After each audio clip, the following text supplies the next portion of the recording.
And so the idea of racialized suspicion was born out of this concern that white political systems were engaged in untoward behavior to discredit and embarrass Black elected officials who were representing primarily Black constituencies. And so I wanted to understand whether or not this was actually a psychological dynamic that might be taking place, because from a functional perspective, suspicion does something interesting. Suspicion will disrupt a cognitive process of information processing.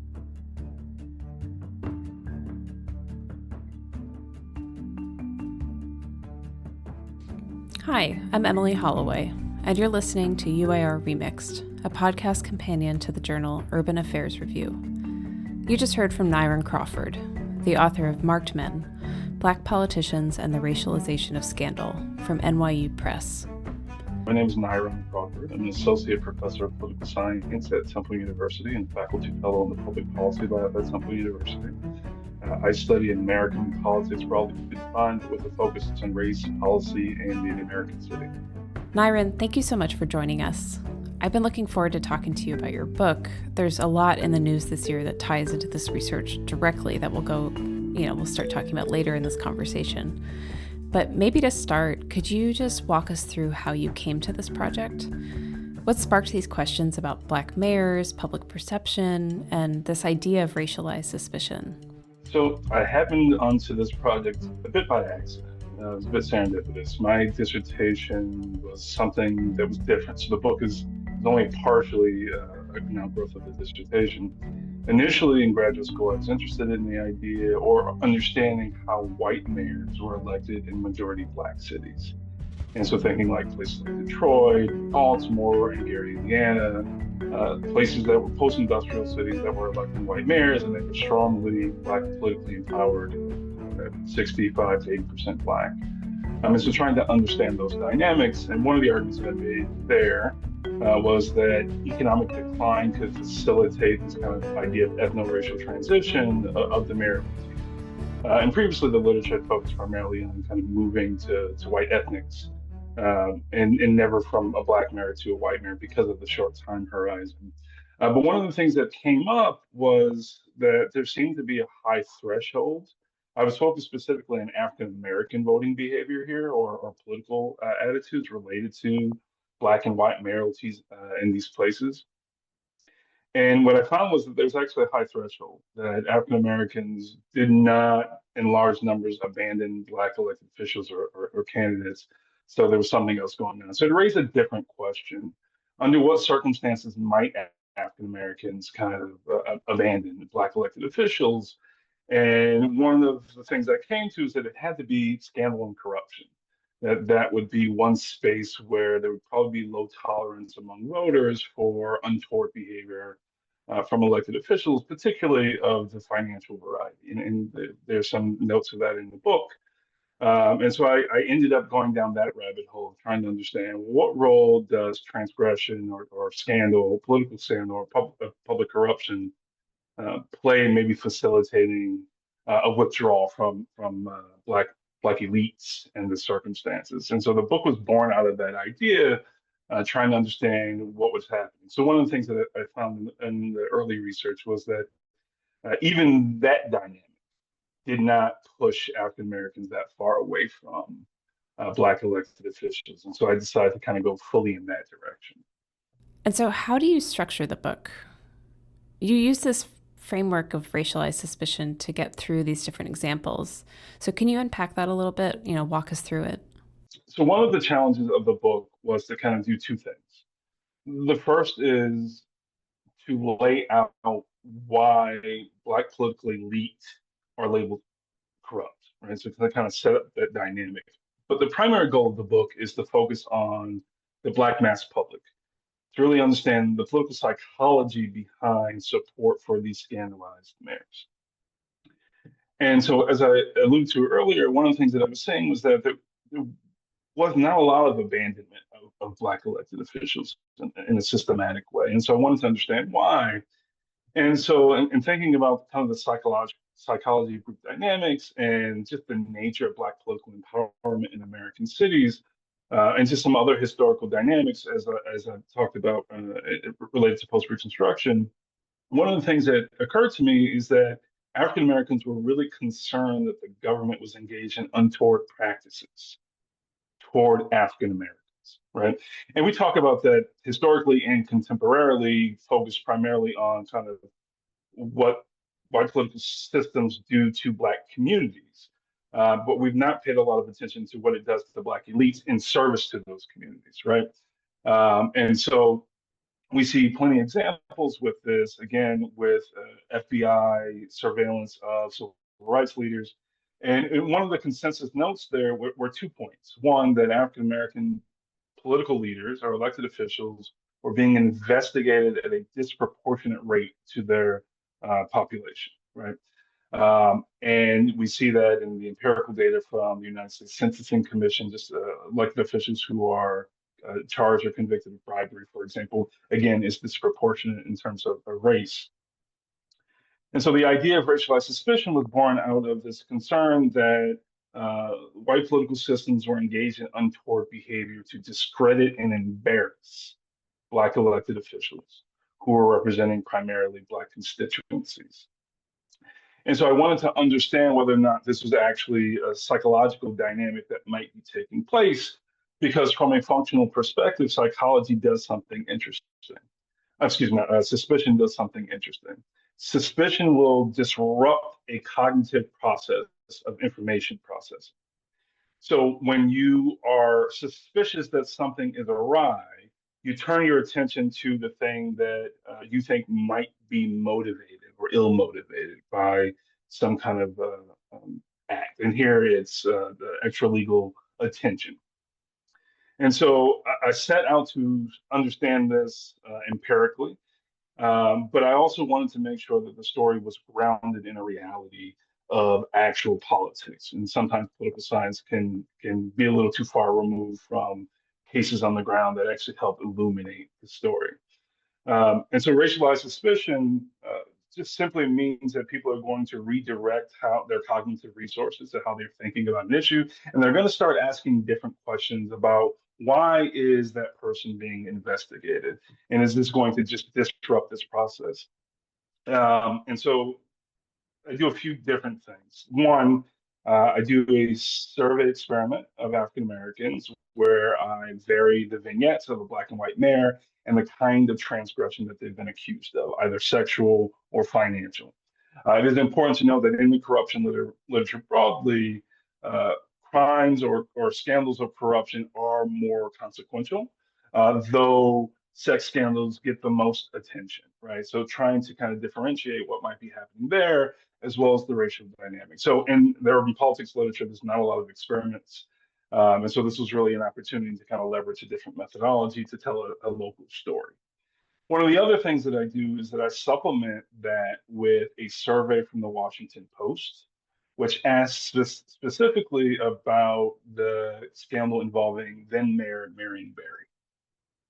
And so I structure racialized suspicion in that way to talk first about the theoretical idea of racialized suspicion from a purely theoretical, empirical perspective, the experiment, and see if it travels to the case of Washington, D.C., while also looking at other cases throughout the history of African American mayoralties and city council memberships to see whether or not this theme of racialized suspicion actually follows. And I find that it does. And so in the experiments, African Americans were far more likely to be suspicious when it was an African American mayor accused of a financial crime. There was no difference for the sex scandal, and I think part of the reason there is that things like infidelity, while get a lot of attention, are not seen as abuses of power. They're kind of seen as just personal indiscretions that really have no bearing. Whereas financial crimes actually implicate a whole bunch of things and would actually draw in the attention of a law enforcement agency, right? So if you commit financial fraud, you're going to get a visit from the IRS or the FBI. And so the experiment kind of demonstrates that one, African Americans do experience racialized suspicion. They are more likely to believe that the African American official is being unfairly targeted for this legal attention. You spend a bit of time looking at Marion Barry.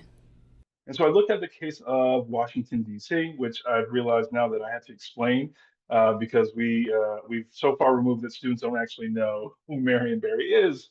But for the audience, let me recap. Marion Barry is a former mayor and city council member from Washington, D.C., African American, very popular mayor. Um, and he, in 1990, was arrested in the Vista International Hotel in Washington, D.C., during a sting operation in which he was visiting a prior paramour, a lover, noting that the mayor was married at the time. But the actual incident that he was caught smoking crack cocaine on video. And so this was, of course, a huge scandal event in Washington, D.C. The local police were involved, the federal FBI were involved in this particular incident. But it also created a racial divide in D.C. Because while people were legitimately concerned about the mayor's drug use, they had an additional question, which was, why were there surveillance equipment in the hotel?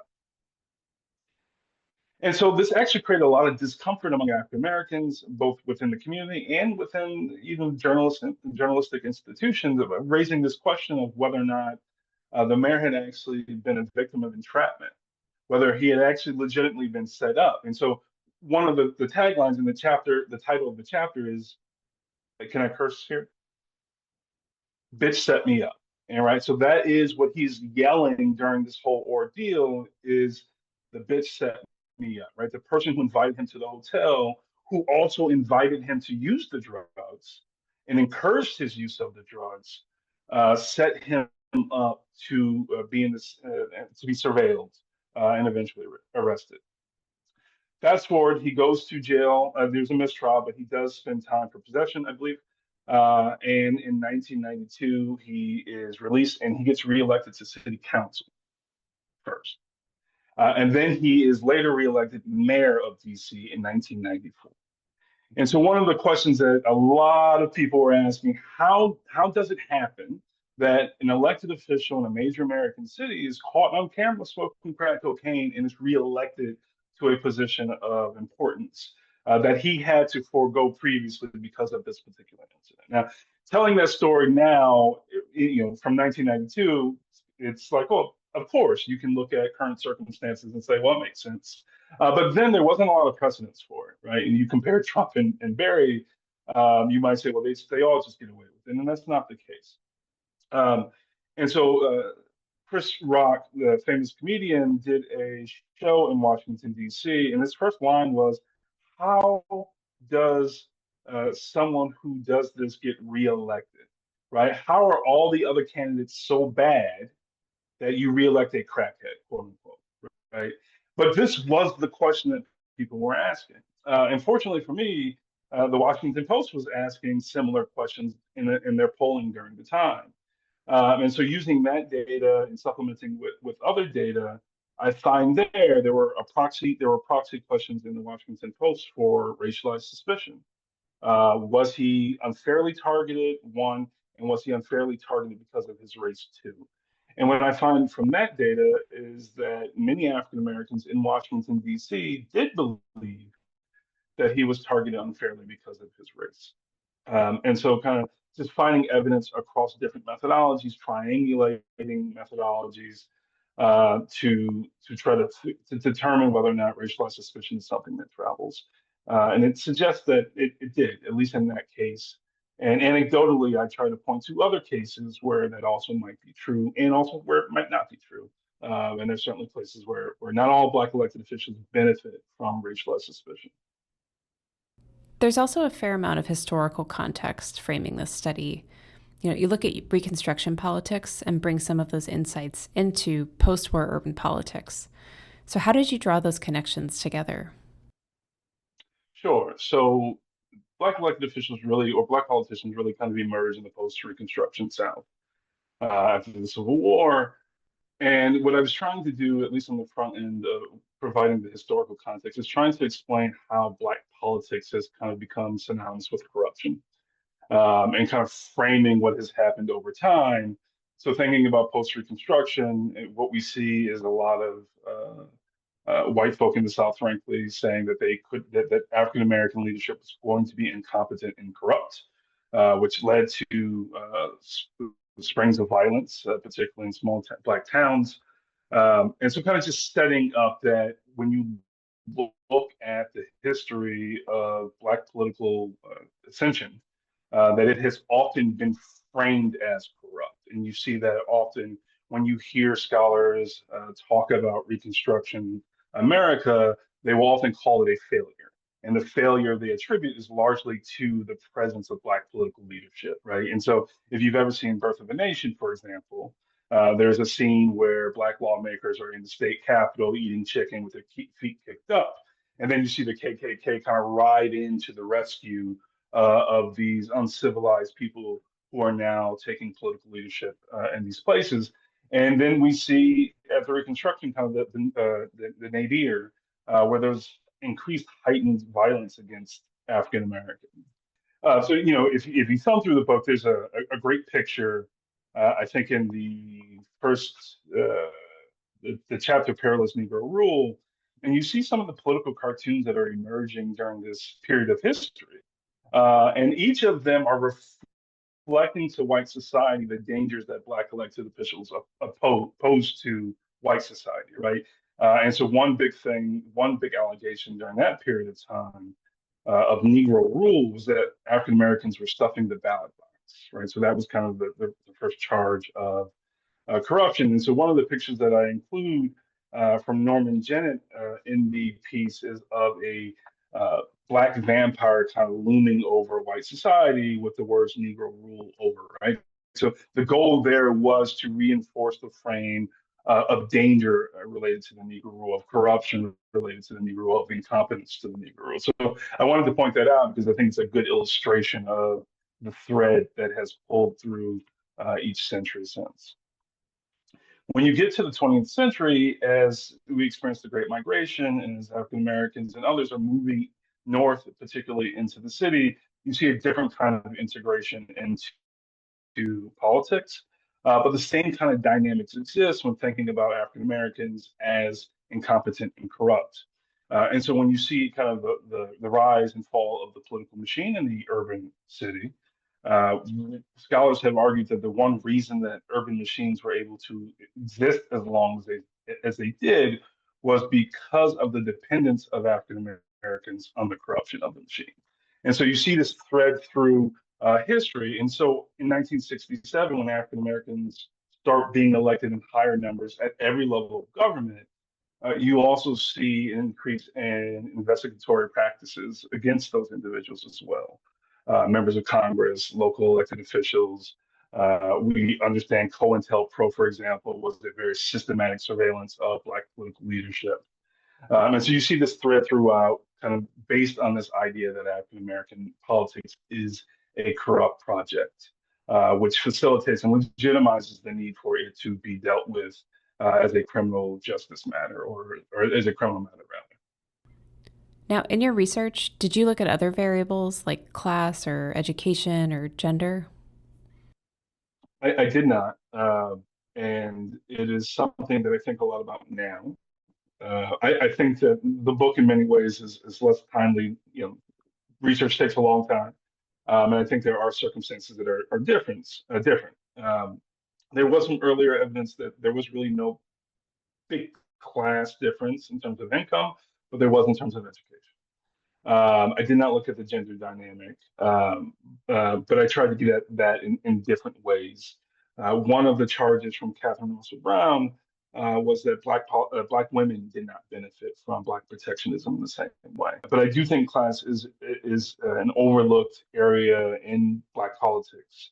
And so I'm trying to do some work now that looks at these class dynamics, but outside of this context. But you do start to address the issue of gender in your epilogue. It's kind of remarkable. There's so many more Black women mayors running large cities across the country now compared to a decade or two ago. Sure. So I did try, I want to say that I did try and get at this in the dissertation. So this was an area where I tried to do. I ran an experiment where I varied the gender and sexual orientation of Black elected officials to see whether or not those subtype and subgroup characteristics would matter to whether or not African Americans were still buffering in this way. It was underpowered, so it didn't really do anything. And so I did not include that in the book. But I did recognize that Black women had seen an ascent into Black mayoralties, and the timeline was just bad for the book, right? Like this happened after things were needing to wind down. So I wanted to take up the issue, and the best case to my mind was Baltimore, Maryland. Baltimore, Maryland has a similar dynamic. So Baltimore is unique in a few different ways, if you will allow me a side quest. Baltimore is, I think, the only city that has had multiple Black women mayors. It now has had three. The first was indicted for theft and resigned in disgrace. And then there were two others, and the third also was convicted of corruption charges. And then you have the state's attorney, who also found herself on the other side of an investigation in which she was also found to be guilty of corruption-related activities. And so part of the epilogue was to anticipate kind of the critique that there was not enough attention to Black women in the book, which I think is a fair critique. But the balance of power has been male. And so these incidents have primarily affected male. But since Black women have become mayors, they have also experienced disproportionate investigation. And so I try to use Baltimore as a case, but it is also true that this dynamic still continues with Black women. And so one of the things that I try to do in the epilogue is answer Catherine Russell Brown, who says Black women don't really benefit from Black protectionism. And Sheila Dixon lost the race to Catherine Pugh, who was then a state senator. Catherine Pugh and Sheila Dixon are both mayors of Baltimore, both ended up both ended up convicted of corruption-related crimes. But Sheila Dixon came quite close to winning that election, which to me was evidence of Black protectionism in Baltimore. I went down there during the primary and I talked to voters, and this is really serendipitous. A few of them quoted scripture to me. He who cast the first stone is not without sin. And so when I asked them what they thought about Sheila Dixon, I had two people say that to me. They were not near each other. And so, this idea that I cannot judge, I will not judge. And she lost that race by a very small margin. And so to me, that was evidence that perhaps there was something to the argument about racialized suspicion, because Sheila Dixon also experienced something similar. When she went through her ordeal, people were alleging that white Republicans in the state were actually targeting this African American woman. So there are definitely parallels there. What are you hoping readers will take away from this? You write a lot for public audiences, so I guess I'm interested to learn more about how you see this work filtering down into those conversations outside of the more academic debates. I think that has evolved a little bit. But let me tell you what I was thinking when I was finishing. I was trying to do a few different things. I wanted to give African Americans agency. Often in political science, they are the subjects of attitudes. They are the subjects of behavior. They are not themselves the custodian of attitudes and behavior. So that was very important for me to tell a story about African Americans. And so I spent some time in the introduction explaining why I'm focusing on Black mayors and why I'm focusing on Black public opinion. Because in any other book, it would have been a comparison between Buddy Cianci and Marion Barry, and how the different groups were experiencing those incidents in Providence and in DC. It would have been an interracial story, which is what dominates political science. It was important for me to rescue the agency of African Americans and to explain the behavior. Now, the behavior was important to explain because one of the common responses is that this behavior on the part of African Americans is also a reflection of incompetence and corruption. That part of the reason that you get a Marion Barry again is because African American voters are incompetent and corrupt. And you see this, and there are other scholars who kind of made this note, and this is a common story in the corruption literature, where this idea of there's a trade, right? People are willing to tolerate bad behavior if there's a trade, if they're getting their needs met by these elected officials who are engaged in bad behavior. And I tell a story in the book about The Wire. Have either of you seen The Wire? So Clay Davis is a state elected official in Baltimore. There's a great scene from The Wire where he's on trial. He's on trial for embezzlement and other scandal behavior. And he basically says, I use this money to support my constituents. And he goes off in this great monologue to which all of the people in the audience of the courtroom are giving him a standing ovation. And he gets off on the case. And so that's kind of representative of this trade hypothesis. But for me, that was too simplistic an argument, right? Primarily because African Americans were not always the beneficiaries of these trades. So when you think back to the political machine era, uh, African Americans got some benefits, but comparing to Irish immigrants and others, they were not receiving the brunt of the spoils from that system. So if it wasn't a fair trade, what else was going on? And part of what I wanted to argue is that there is actually a reason, there's a rational reason why African Americans might respond this way. And that rational reason is that the state has engaged in behavior to discredit and embarrass Black elected officials. And so do not dismiss this as a simple trade, rather recognize, it was important for you I want people to recognize that the state has engaged in untoward behavior toward Black people, both in the mass public as well as in the elite sphere, in a way to undermine their progress. And that African Americans have responded in recognizing that particular dynamic in a way to protect Black leaders. And so those two pieces were important. Before we wrap up, and even though I know this is going to date this conversation, but I have to ask because we're recording this just before the New York primary. But can we talk about Eric Adams? No, it's a fair question. I have a little insight, not a lot. I think so. New York's a different case, right? I think generally. Chicago's is the typical case study. New York is just a different piece. But the dynamic is replicating in New York too. So there actually was some polling data, and I would find it, but it's buried under paper right now. But where it is the case that African Americans are still showing more support for Eric Adams and still demonstrating more suspicion. Now, what has changed? The world has changed.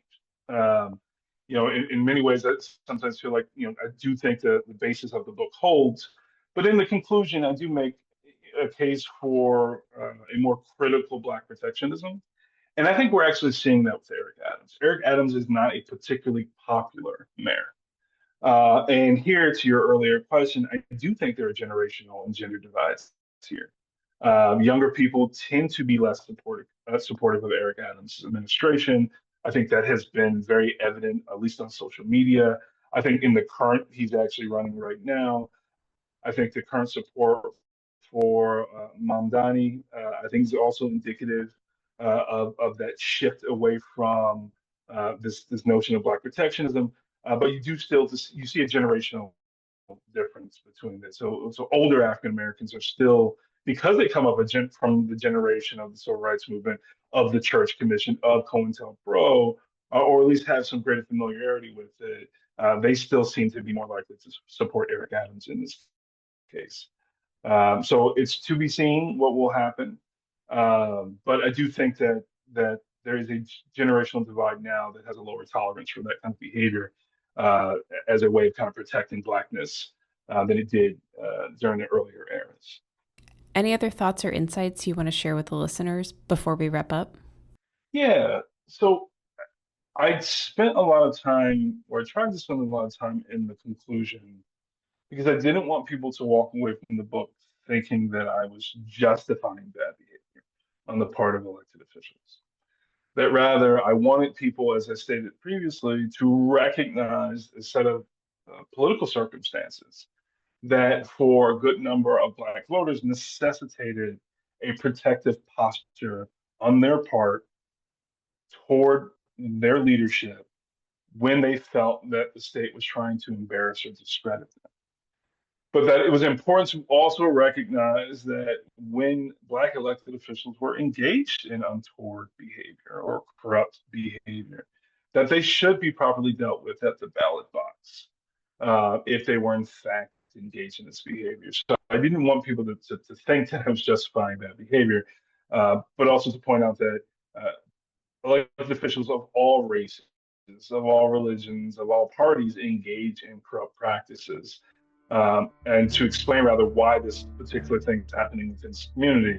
But I do think that it's important. Corruption drives up costs. It takes needed services away from the most vulnerable people. And cities that experience it in high rates typically are not doing as well as others who don't. But it does do a disservice. This kind of bribery, being on the having decisions on the take, have been deleterious to American cities from Detroit to Baltimore to DC to Cleveland, elsewhere. So those folks should be dealt with at the ballot box. But it was important to recognize that there was a dynamic explaining behavior itself.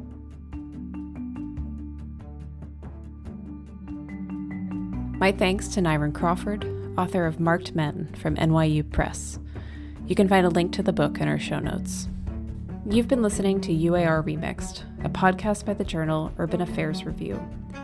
Special thanks to Drexel University and the editors at UAR. Music is by Blue Dot Sessions. This show was mixed and produced by Aidan McLaughlin and written and produced by me, Emily Holloway. You can find us on Blue Sky at urbanaffairsreview.bluesky.social for updates on the journal and the show. Please rate, review, and subscribe on Apple, Spotify, or wherever you get your podcasts.